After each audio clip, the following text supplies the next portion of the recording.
Very honored to be here. Thank you for having me. We were just chatting away in the interview room, and I think we got carried away. So. Of course. Yeah. So this year we actually have something to celebrate. There was like 41 Fortune 500 companies were headed by woman CEO, but when we look at the detail, only 8.1%. Is this still low? Do you think the gender diversity is important? Yeah. Well, I mean, 8.1% is above 5%, so progress. Yay. Yeah. But I think how many people, if you raise your hand, think 8 is representative of the skills and capabilities that exist out there? Probably not too many would raise your hand, and I think that's the big question I have is what structural challenges are in place that yield an outcome that looks like that. And I think that's the really important question that companies should be asking, universities should be asking, what structures, what systems are in place that create an outcome where only 8% of Fortune 500 CEOs end up being. Exactly. So graduate from CMU and HBS, you must find your own way to always stand out among super talented people. How did you do that? And back to the gender issue, I think it's interesting. So Carnegie Mellon, when I was there, it was 70% male. And now Carnegie Mellon, 51% of their graduating class in computer science is female, which is a pretty extraordinary evolution. Because people talk about the pipeline problem at STEM or whatever. I think the thing that maybe differentiated though is just this deep desire to work really, really hard. I think one of the things that was a part of my journey was I was always heavily involved in sports. And the nice thing about sports was that it teaches you to fail because you lose. If you're trying anything or doing anything or competing well or hard, you learn how to lose and you learn how to fall down, and then you go, oh, I got to pick myself back up. How do I do that? And so this process of falling down and getting back up becomes, you build muscle memory around it, and so then it just becomes, oh, this is part of the process. Oh, I fell down, I got knocked down. Here I am, okay, this is it. I'm going to just pull myself back up. And the knowledge that you will, in fact, pull yourself back up is the part that builds, I think, the resilience. And I think that's the thing that I've never been afraid to take risks. I've never been afraid to compete on the same playing field, certainly as men or just as anybody. Because I knew, I might fall down, but I'm going to get back up. This will be fine. Wow, that's a lot of encouragement. And but as a CEO, I'm always curious. How do you make decision? You always make decision. You must always make decision based on minimal information. As CEO of Microsoft said, you make decision right, not making the right decision. What does that mean? First of all, I'm a huge fan of Satya Nadella. I think he's one of the great leaders of our time, truly. I think what he means is, I think as a CEO, you often have to just go back to your values. And I know for myself that if I am making value-based decision making, I'm often making the best decision I can. It may not be the right decision, but I know that if I go in and say, and I think a lot of this is around hypothesis building. You're never going to have enough information, so yeah, go make a decision. And if it's done with hey, I have a strong hypothesis, I think this is the right thing to do, even if it's not the right decision, I think you can then go and learn from it. I think it's when people get caught up in making the decision that they think the world wants them to make, or they think somebody else will value, but it's not from your own value system. I think that's where people in companies get into trouble because they're not thinking from their own kind of moral compass. They're thinking about what the world should or want or think for them, and I think that's where companies often get it wrong. As a lot of people here, probably they are starting a company, or people like myself, early stage investors, and we oftentimes look at team and vision. But you have been CEO of a lot of important company in the industry, like OpenTable and now Corel. And then what do you think the difference of, in terms of organizational structure or anything between small company and large company? Which one do you prefer?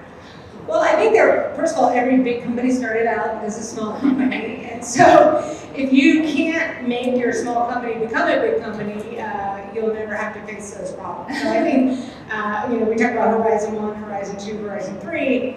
And yes, it's important to think about Horizon 3 from an investment perspective, but if you can't get to Horizon 3 because you've run out of money, or you never hit product market fit, then it's a problem, frankly, that you didn't need to solve and you failed in the meantime. I think what's most interesting, though, is how you harness human capital. So when you're a really, really small company, you're 10 people, you just put everybody in a room. You can look each other in the eye, although maybe with COVID it's more complicated. I don't know, how are people starting companies now? Are they still getting in a room as 10 people? That's a good question. I don't know the answer to that. But like, you used to be just get in the room and you grind away and you work your product market fit. And then if it succeeds, then you become a 50-person company. And now that is a little bit more unwieldy. But then if you succeed again, you're a 150-person company. And I always think that's an important breaking point for a lot of companies. We talk about Dunbar's numbers, like the number of relationships that you can hold in your head at any one time was 150. And I think when a company hits 150, how we used to make progress and succeed starts to really change, because now I can't just put everybody in the room. How do I get people to understand this sort of culture becomes a really driving force, because as the CEO, I can no longer be in all the rooms. I'm no longer in all the decisions. I have to make sure that other people are making decisions that I would make if I were in the room. And that's ultimately what culture is. And so I think if you are starting a company, to think about culture and to think about decision making and to think about, when presented with a decision node, A or B, what decision does the culture want to make? How can you influence that? How can you drive that? How can you set back to this, such an event? Like, how can you create a set of values that the organization says, of course, this is the decision we should be making. And I think that, it does move over time, but I think it's to be intentional and thoughtful about that early on can really change the trajectory of some of these companies, because now they've thought about the scaling problem almost before they needed to scale. That's so true. Like, some of our portfolio company, they doing very well and then they raise big round, but they are losing their most important employee, because suddenly the most talented engineer, he's not reporting to CEO anymore. He's reporting to the VP engineering. He's not happy. And then he's starting his own company and turned out to be pretty successful. So is that how Silicon Valley works? And anything to prevent that, or it's just you wanted to just invest in anybody who want to quit? Well, I think what's also happening is, we're in the middle of the Great Resignation. People have come out of COVID and they look at their boss, or they look at this company, but I don't want to work for you, and I don't want to do that. And I think the question is, as leaders of companies, we've got to make a space where every single day you wake up and you go, I know I am coming to this company. I know I can have impact. I know my work is going to be valued. And if we can't, as leaders, create a structure that enables you to do your best work in this place, you probably should go. And I think that's the challenge. I think oftentimes there's a short shrift given to how, I always talk about like finding somebody's zone of genius, right? Like, what are you good at doing and what do you like to do? And hopefully the company needs you to do the thing that you're good at doing and like to do. But so often, and especially in a startup situation, what you were good at doing and maybe what you like to do may not be what the company needs you to do anymore. So a good example would be like first salesperson in a company, so you're a go-to-market strategy. That person may be a genius at figuring out like, okay, here's how I'm going to pitch the product, here's what we're going to sell. Now the company grows, and now the company doesn't need you to figure out how to sell. They just need you to lather, rinse, repeat, sell, and sell more. You're like, every day I don't feel like I'm valued for what I'm able to bring and the skills that I'm able to deliver. And that person's going to get frustrated, and they're going to be bored, and they're going to be irritated, and they're going to feel like they don't have a creative outlet. So then you say, oh, well, maybe you can go figure out that for an international market. Or your job as a leader is to say, okay, how can I move around? How can I take what you were incredible at and then put that into place and into work? So as a CEO, I find myself, I call myself the orchestra conductor. Like, I want to know, like, are you really good at the oboe? Are you really good at the flute? Can we make music together? And how does that sound when we're all in concert? And I think that's the real challenge, is making sure, and the thing is, there's no stasis. So, that may work for the last 6 months, and then the business changed, or the market changed, or the competition, and now I need you to think about something else. And can you evolve, and can you do all those things? And sometimes you can, and sometimes you can't. And it's my job often to figure out where those lines blur and cross. Wow. So you mentioned about sales, and then we actually have SaaS company. It's so easy these days for them to find product market fit. And then, however, like the first salespeople, often the CEO, they're doing so fast and growing very well, and then sometimes profitable, but it's very difficult for us to actually put money in them because they don't need our money. And then, but we find that if we can actually give them a growth strategy, they will be more than happy to take our money. So you are the growth expert, and then do you think there are tools that actually can help them? Well, I think the most important thing, as running a company is truly just like almost the basics. What is the lifetime value of a customer? And how do you measure that? Well, do you use the product and do you come back? Am I engaged with the product? So lifetime value of the customer, and then how much does it cost to get a customer? And then how many customers can my product serve? So the TAM, the CAC, the LTV, right? All those metrics.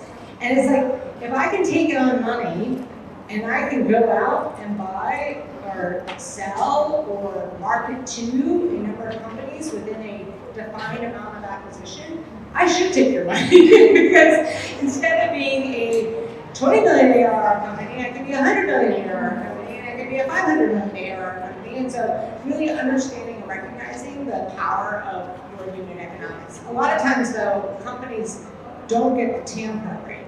They don't understand how many people or how many customers does my product actually work for. And oftentimes I think there can be an overestimation of that. And then what you need to do is then go, okay, can I move into this adjacency? Can I do this other thing with my product? How do I do that so that I can continue to grow through those asymptotes? Wow, that's a very good point. And do you think acquisition would be an option here for growth? I think M&A is interesting. So, when I was at the gaming company, which is my first job out of investment banking, we acquired 8 companies in 8 months, which PS would not recommend. But I think M&A is an important. One of the questions I always ask with M&A is, what is the asset? And you'd think that is a really easy question to answer, but it's often not. So sometimes the asset is time. Like, I'm buying this product capability that will enable us to speed to market by 18 months. And maybe I'm buying that feature, but I'm really buying time, because we could, in theory, build that feature ourselves. I could go hire engineers, I could go do these things. Sometimes you're buying a customer base. Oh, they're serving 200 of the Fortune 500. That enables us to move really, really fast into that pretty good market. Sometimes I'm buying international capability. Now I can go and increase my TAM, because now it's just, it's Europe or it's Asia. So being able to really be really crystal clear about what it is you're actually buying, which sounds easier than it is oftentimes. And I think a lot of companies and a lot of leaders don't always know what that thing is. And you have to distill it down to one, because it's like, well, we're getting like this, and this, but not always. Wow.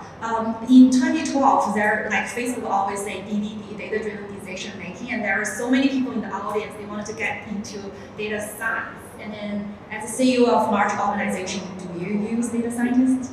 Oh yeah, and as any good data scientist will know, 80% of being a good data scientist is cleaning and organizing the data. Mm-hmm. And so I think the way I look at data science often too is, people talk about like AI or machine learning.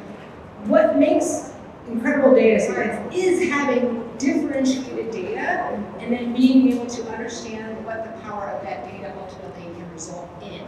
And I think oftentimes people get excited about, it's AI, or the algorithms themselves, some of them are even open source. Like that is not as interesting as having a unique data set that you can harness. And I think that's the key difference here. So of course, but I also like data, like Comparator watching. Yeah. Well, and just in general, like it's an incredible way to think about decision making. If you can bring signal into a decision, if you can bring data into a decision, you're 10 times better off. It used to be the loudest voice in the room got to make the decision. And I think if you can make data the loudest voice in the room, now again, you have to be very careful because if you wait for the data to be perfect, you've now waited too long. You've now waited until all the risk is out of the equation. You do have to lean in on the imperfect data, but the data is better than no data, and so I feel like it helps you understand it. And then I think it's also important to understand which decisions are reversible and which ones are not. Like, so can you come back from a decision, and if you can, then just move fast and go far and use the data, and then learn from the data and then iterate. One of our benefit tech company, Pass, they actually told us that some company actually take advantage of their platform to offer benefit of decorating home office. So do you think the future of workplace is at home? Well, yeah, actually my buddy Tim Chen just took his company public, NerdWallet, and he had a rate your Zoom room, and he got yelled at for only having white books, which I thought was funny. But so I think the big question is like the future of remote work. I think the genie is out of the bottle. I think people, and Adam Grant said this, not me, but he said, workers are not just seeking flexibility, they're seeking freedom. And I think all that we have known is that autonomy. I know how to be productive. I'm an adult. I know that Reed Hastings from Netflix, no rules. The idea that as an individual worker, I can be super productive. I can contribute. I'm inspired by the mission. I know that my work is going to be valued. You can do that from anywhere. Now, I still think we should be gathering at times. I think socialization is really important. We're a tribal species. We're meant to sit around the campfire and have a conversation and drip oxytocin to one another. It's super important, being in a collaboration setting or ideation and innovation, we should come together. But this idea that your personal productivity pod needs to be in some cubicle, in some office somewhere, in like some kind of parking lot driven. I don't think that needs to happen anymore, and I think we need to lean into our workers and give them and respect them enough to say, we're going to give you the autonomy to be your best self. Alright, okay, I saw the time sign, but I really enjoyed the conversation, learned a lot. And thank you so much, and let's give Christa a round of applause.